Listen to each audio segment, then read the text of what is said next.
former representative to the United Nations. Thank you so much for joining us, Maleeha. We'll look backwards in just a moment, but if we could first look forwards, Neville there reporting that for now it seems like India's actions have been completed. Do you feel like Pakistan's response has been completed or far from it? Well, I think our country's National Security Committee is in session right now as I speak. They will decide the future course of action. But for now, there is obviously anger in Pakistan because civilians have been killed in the Indian aggression. They initiated this violence, and several civilians have lost their lives. So there is a lot of anger in Pakistan. But also, Pakistani authorities have confirmed that 5 Indian aircraft were downed, and some of these were jets. So therefore, Pakistan is ready for any eventuality. But I think we are going to see more international interventions to prevent the situation from further escalating. We already have the US Secretary of State making phone calls to the Indian National Security Advisor and the Pakistani National Security Advisor. So the Americans are engaged already. I think there is a sense that further escalation is not going to help anyone. After all, there are 2 nuclear neighbors, and the risks are very high of any kind of miscalculation by either side. So the Indians may say whatever they want, but the danger still continues to exist. Certainly it does. But are you suggesting, Maleeha, that in the short term, whether it's because of international pressure or because Pakistan may feel, not placated is not the right word, but in the short term, that it has responded in some sense because it downed those 5 planes. Do you feel like in the short term the worst is behind us, or is it far too early to say that? I think it's too early to say that, but I think there will be an exercise of restraint, certainly on the Pakistan side. As I said before, Pakistan did not initiate this, but it has responded already. But again, we have to wait and see what the National Security Committee comes up with.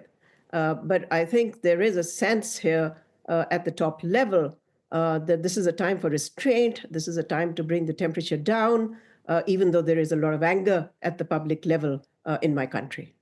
Of course, as you say, Pakistan did not initiate this, and there's no suggestion that the Pakistani state, the Pakistani state did. But does India have some right to respond to the terrorist attack of April 22nd in some way? I think if we accept that, then we accept the law of the jungle, because India produced no evidence. And there is nothing in international law that allows a country that doesn't produce a shred of evidence to undertake a violation of another country's sovereignty in such a fraught environment. This is an act of extreme irresponsibility by the Indians. I think they have transgressed not just international law, but also international norms and humanity, because targeting civilians is a cowardly act. Do you think they targeted civilians? They knew exactly what they were targeting, and they were going to be civilians. I mean, often when countries do that, they turn around and say, oh, sorry, there was some collateral and some civilians got killed. I'm sorry, that's unacceptable. That's not acceptable under international law. Targeting buildings and targeting people. And also, I think your report only said that they attacked Kashmir, but they attacked mainland Pakistan. The attack was in mainland Pakistan. That is a huge violation of international law. They crossed, their missiles crossed the boundary, the international border. What does that mean? That means that they have transgressed international law.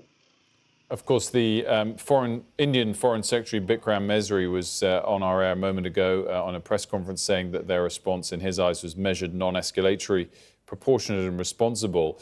The other thing, Maleeha, I'm very interested to get your take on was something else that the Indian Foreign Secretary said. He said that further attacks on India were impending, and these actions were in part to deter and preempt. What is your thought on that?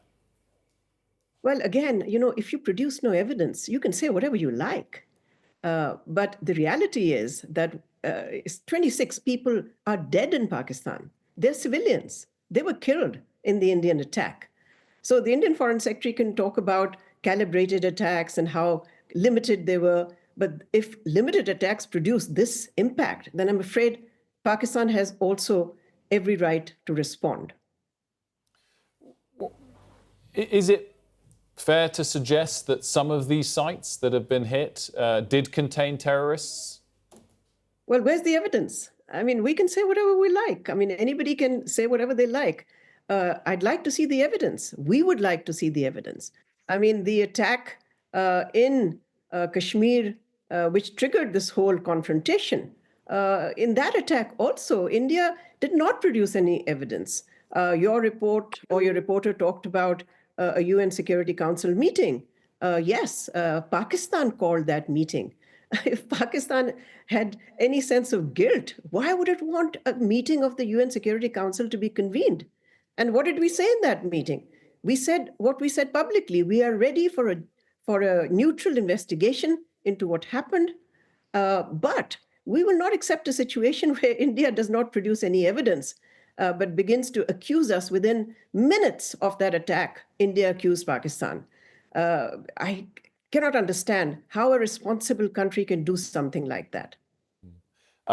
Just to wrap things up, Maleeha, I mean, it's really interesting hearing your take on this, and I guess it suggests over the course of this interview and this conversation, I guess, a different scale of my interpretation of the likelihood of further response from Pakistan or not. Your final thoughts on that?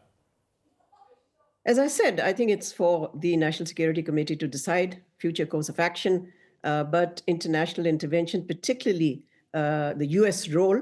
Remember that in all the 5 crises that have occurred in the last 25 years between India and Pakistan, guess who diffused those crises? The United States. So again, the US is going to be playing the role of a fire brigade, as it were, and I hope that this is it for now.